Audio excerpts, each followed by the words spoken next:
Hello, everyone. I'm Kamari Darrington, and I'm a sports fanatic. People that know me will tell you that my life has revolved around sports from the very start. In fact, I now make a living covering them. From the TV to the stands, from the sidelines to the press box, I've watched sports from every possible angle. Now, I share the stories that have helped shape my fandom. In this episode, we start from the beginning. This is my life as a sports fan.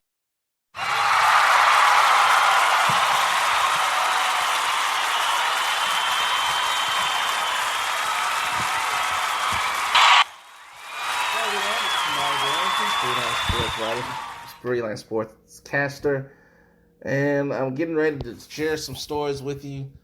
Tell you a little bit about myself and how I got involved in sports media, but also what one would allow me to want to be a part of sports media. And of course, watching sports from the very beginning is really all I watch on television now. I might watch the Netflix show every now and then if I find a good documentary, but the thing I watch on TV now is sports, and a lot of people that know me understand that. They just don't understand how I got to this point. But I will let you know that I'm very excited about sharing these stories because it'll give you a little bit more insight into who I am as a sports fanatic. Now, I was born in Fort Louisiana in 1985, and of course, Louisiana is known for two good things: Cajun food and LSU football. Now, I'm not an LSU football fan per se. I never had a problem with LSU, of course. But Louisiana is always is my birthplace. So LSU kind of, when I was growing up and people were talking about LSU, I was like, hey, I'm from Louisiana, so maybe I should be an LSU fan.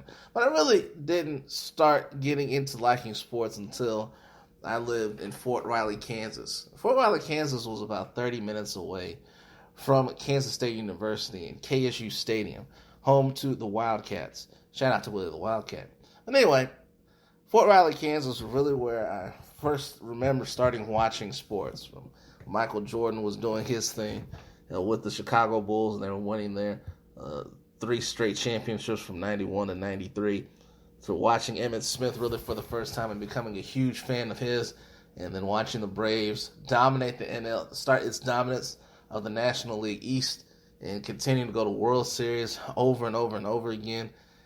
To the first time I listened to Pat Summerall and John Madden, and those two guys made me want to be a sports broadcaster, along with Charlie Neal, who did a lot of the black college football games. He was one of the first black commentators that I ever heard, was maybe even more passionate about being a sportscaster. But there were some other things about Fort Riley, Kansas that stood out to me. The first thing was that the military police would come out every Thursday and hand us Kansas City Royals baseball cards. It got to the point where we stood on the corner and waited on the police to come around because we were waiting to get these cards. And now, Kansas City, at the time, didn't have the cachet that they had. And they had some great teams in the 80s. But this was in the 90s when things started to turn around in the opposite direction for the Kansas City Royals. So a lot of the players that they would have on the cards, we didn't know who they were. I think one time there was a Brett Saberhagen card that I had got. I didn't even know who he was. I forgot he was the pitcher that won the 1985 World Series. The only player that I remember for the Kansas City Royals at that time was George Brett, but that was because of the Pine Tar game. Well, there are all these players that we didn't even really know, but for some reason, I was a Kansas City Royals fan because we always got Kansas City Royals baseball cards. I remember every time we would take a trip, family would take a trip to Alabama, the first landmark I remember every time is Kaufmann Stadium in Kansas City.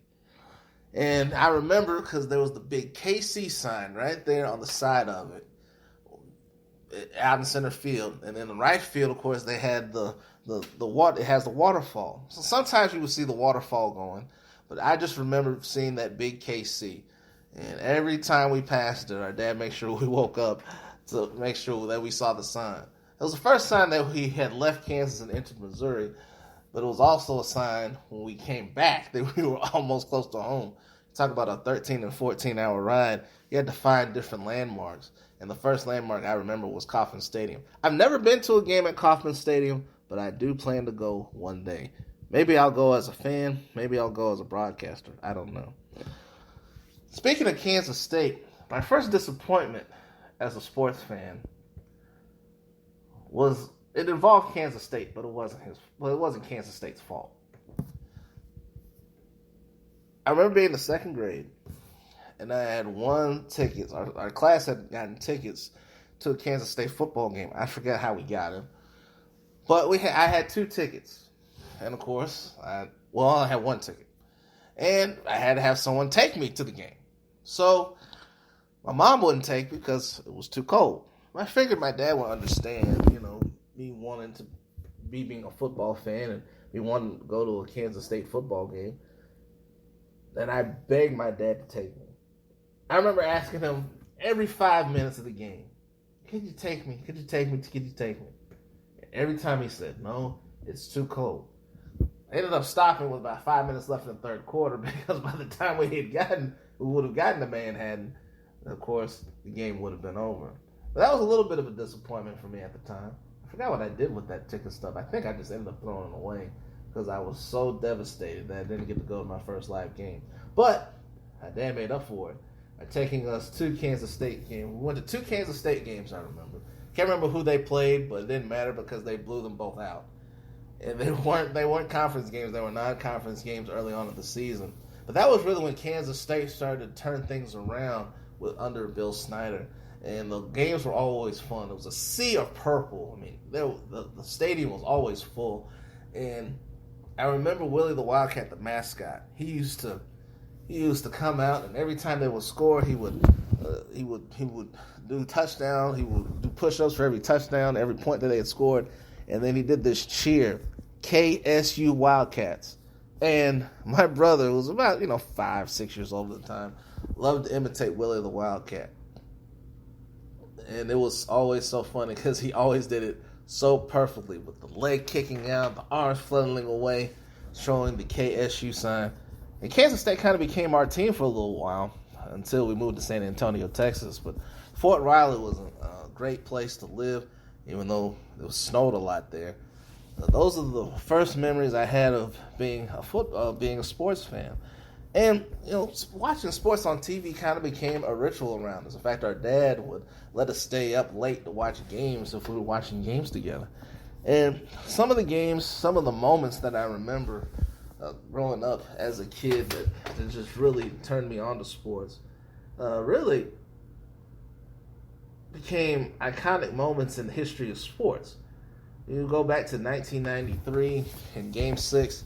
Now, this is back, my dad had spent a year in Korea. And so we end up watching Game 6 of the NBA Finals together. And, of course, that was the night John Paxson hit the game-winning 3 with less than 5 seconds left to give Chicago its 3rd consecutive championship. I remember the Bulls were struggling at the time. In fact, they only scored 12 points in that quarter. And John Paxson's 3 gave them those 12 points. And my mom was a huge Michael Jordan fan. Not necessarily a Chicago Bulls fan, but she loved Michael Jordan. And I remember when John Paxson hit the 3, she was screaming louder than me. My mom sometimes could be very, very loud at our games. Well, she was definitely a fan. Because her mother, my grandmother, was a huge sports fan as well. She would always ask us when the Bulls and the Braves would play on television so she could watch them. Those were her 2 favorite teams. Now, I also remember in 1993, it was in October, and this was another night we got to stay up past our bedtime. But it was Game 6 of the 1993 World Series. It was Philadelphia Phillies and the Toronto Blue Jays. And Joe Carter came up with 2 men on. I believe there was 2 out. And Philadelphia was 1 out away from forcing Game 7. Well, my dad said, okay, after this inning is over, you're going to bed. So, Joe Carter came up.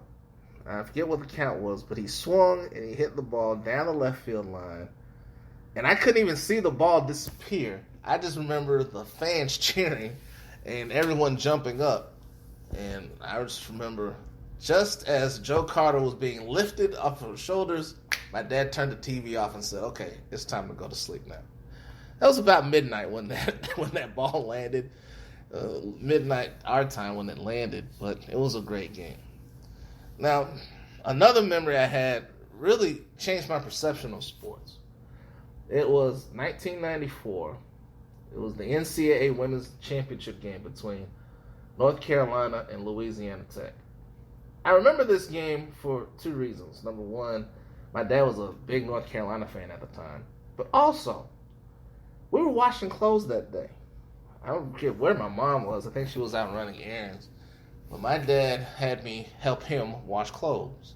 And that's all we did all day that day was wash clothes. And so every 5 or 10 minutes, I would go into the kitchen, because that's where the washer and dryer was back then. There was no laundry.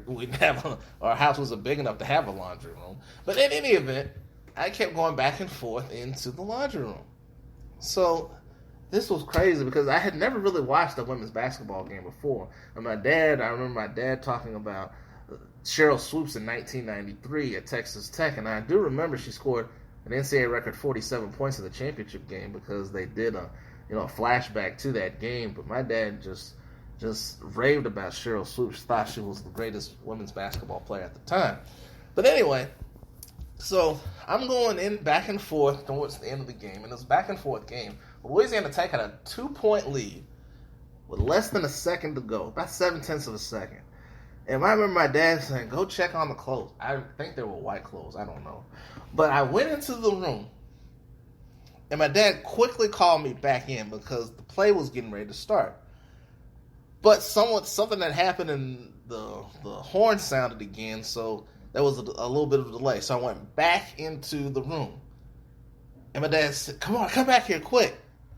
As I was walking in, the inbound pass was coming in. It went into the hands of Charlotte Smith. Charlotte Smith took a very long step and probably took more than a second to get off the shot. But she did, and she nailed it. 60-59, North Carolina beats Louisiana Tech for its first NCAA Women's Basketball Championship. Just months earlier than that, back in 1993 in March, it was the famous Chris Webber timeout. Me and my dad were watching the game, and we looked around, and North Carolina was getting ready to. This was when the Fab Five was about to end. And me and my dad are watching the game, and Chris Webber comes up. First of all, he traveled in the backcourt. There's about 20 seconds left in the game. He went into the front court, he went over towards his bench, and he called a timeout. Well, Michigan didn't have any more timeouts. I looked at my dad, I said, they can't do that, can they? He said, no, they can't. North Carolina hit 4 or 5 technical free throws. They ended up winning the game by 6. But I remember my dad saying that was going to be the end of Michigan basketball. Me and my dad watching games together kind of brought us together. We didn't always hang out all the time. It was always my brother with my dad. So when watching sports with my dad was always a good thing for me because it helped me get to know him a little bit better. And I think in some ways it helped him get to know me a little bit better. So that's a little bit about the beginning of my sports fanaticism. Now next time, I'm going to tell you about a couple of stories about me as an athlete. Well, not exactly great stories. Not all of them are great. A couple are even embarrassing. In fact, there's a slide that turned into the original wardrobe malfunction, and a medicine ball that knocked me for a loop. Let's just put it that way.